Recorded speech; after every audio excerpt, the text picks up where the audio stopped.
Hi, Carlo Bacani Torres nga pala ulit ng Gawang Bacani Garage.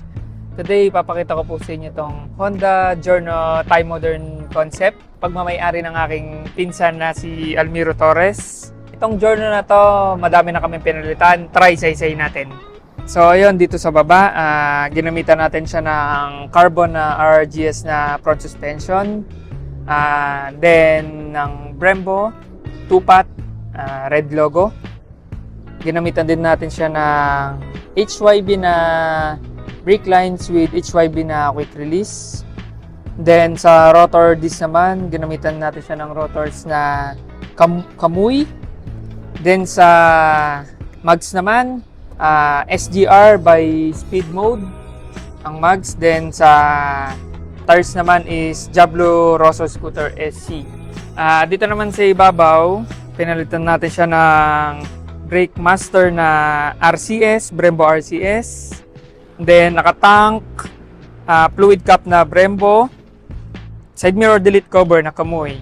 Naka-Ariete siyang handle grip. Then TWM na levers. Dito naman sa bandang likod, naglagay kami ng Öhlins na suspension. Then nagpalit kami ng crankcase cover na CNC.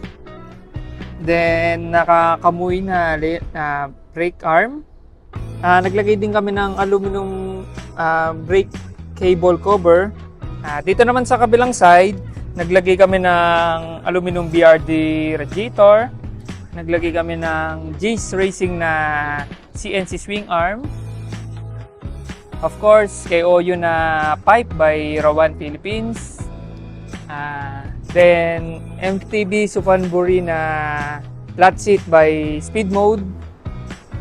Then sa carbon naman, halos lahat ng parts ay na-carbon na.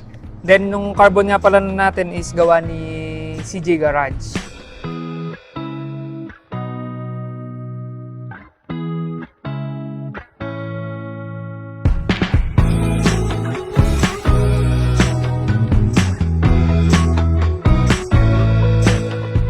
So guys, ito na ang aming Honda Giorno na modern Thai concept.